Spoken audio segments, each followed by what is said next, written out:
Un día más, con la gracia del Señor, proseguimos el comentario del Catecismo de nuestra Madre, la Iglesia. Continuamos con el punto 113. Se nos había dicho anteriormente que hay tres criterios para esta interpretación de la Escritura conforme al Espíritu. El primero lo hemos explicado antes, es atender a la unidad de la Escritura, a la unidad que tiene en Cristo su culmen. Segundo criterio, está en el punto 113. Leer la Escritura en la tradición viva de toda la Iglesia, según un adagio de los padres.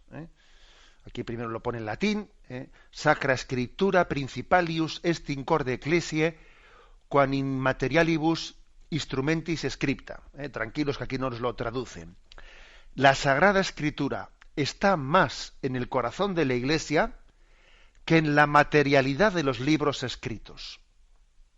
Fijaros bien.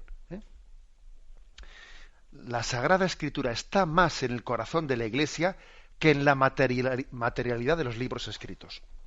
No hace mucho vi una película, yo creo que era una película de tradición protestante, por lo que yo interpreté, que planteaba como, pues que había habido como una catástrofe nuclear, no una guerra nuclear, en la que allí no había quedado nada en pie, y todo eran, había poquísimos supervivientes y intentaban dominar el mundo, etcétera, y se planteaba la hipótesis de que no hubiese quedado ninguna Biblia en el mundo.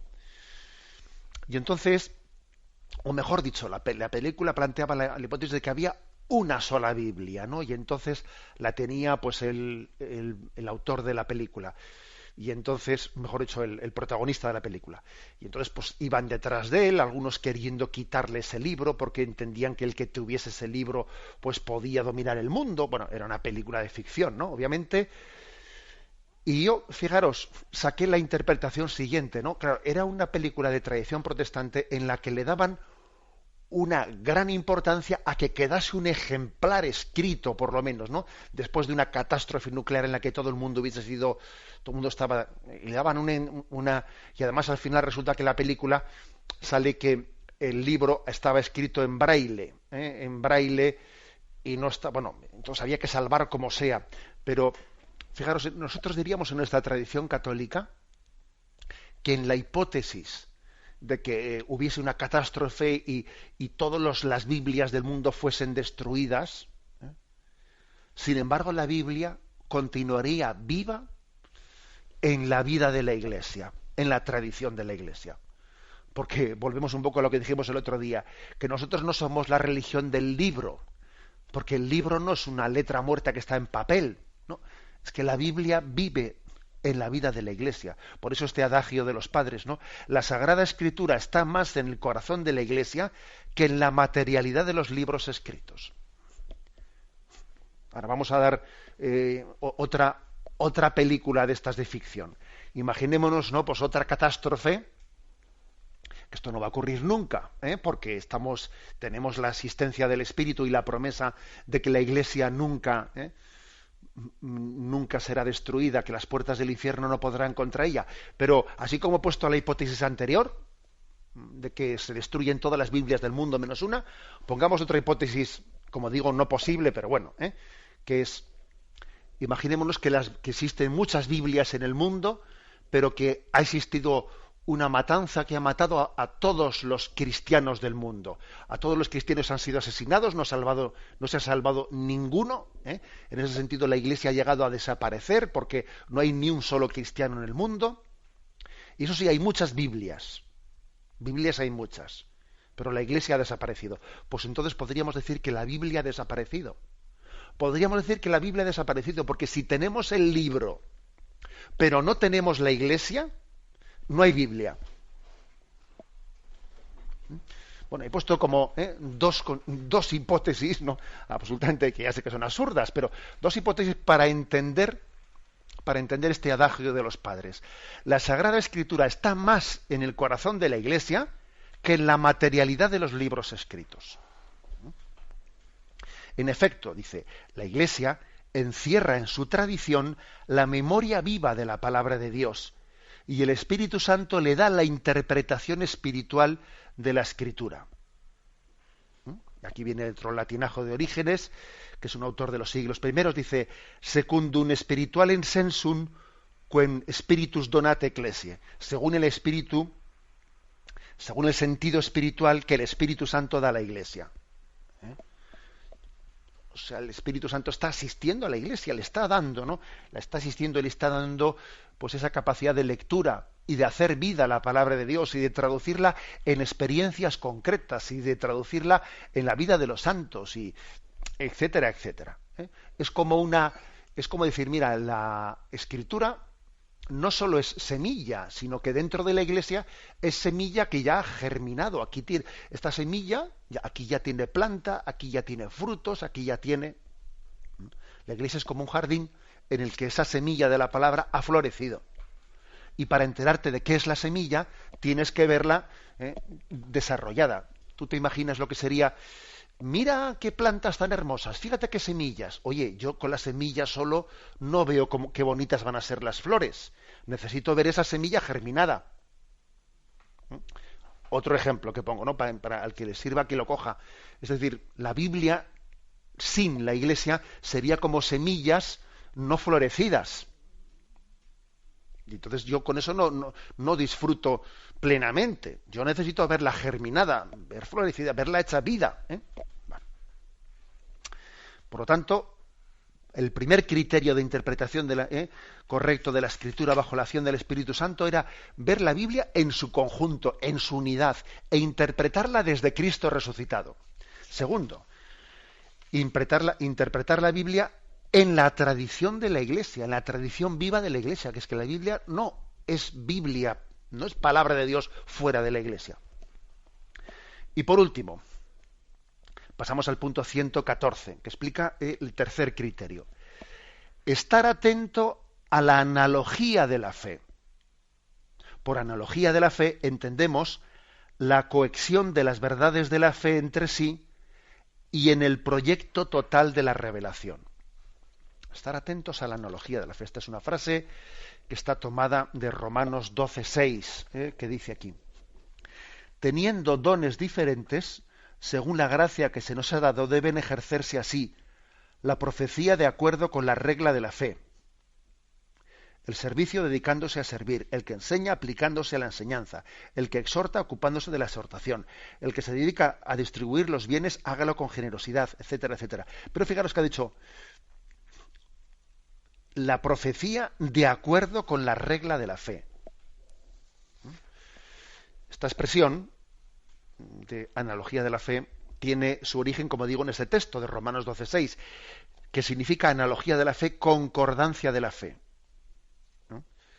Se ve que esto fue escrito por San Pablo para exhortar a cierta gente muy carismática, muy profética, ¿no?, que tenían don de profecía, a que no ejercitasen ese carisma sin ningún tipo de control, a que no abusasen de él con una especie de entusiasmo exaltado, como diciendo: oye, que no te pongas tú aquí a profetizar como que el Espíritu Santo a ti te está iluminando cosas sin someterte a la regla, a la concordancia de la fe, a la medida de la fe, a la analogía de la fe, se dice aquí.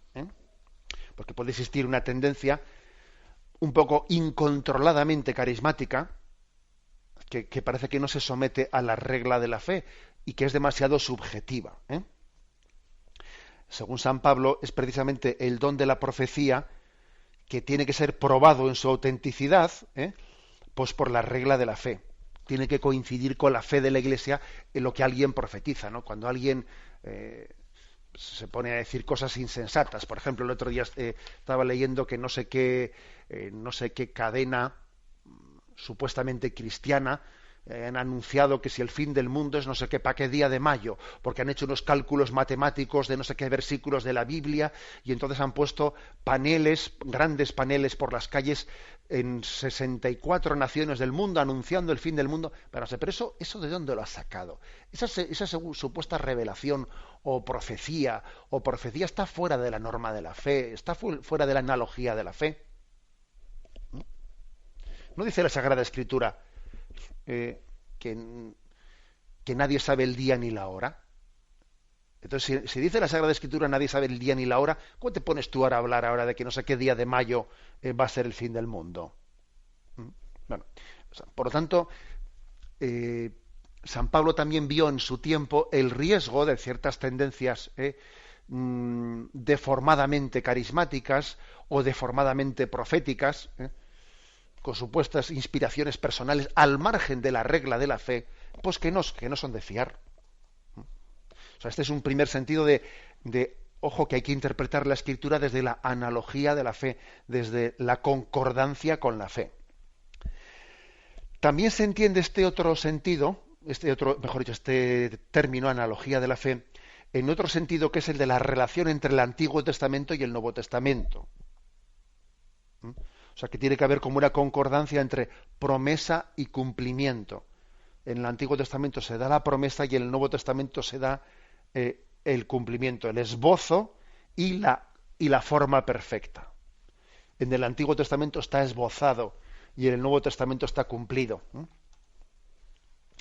Y también existe otra forma, ¿no?, de entender esto de analogía de la fe o concordancia de la fe. Por ejemplo, la importancia entre que se dé una correspondencia entre nuestra experiencia humana y la experiencia espiritual, o la predicación de la Iglesia o la propia palabra de Dios.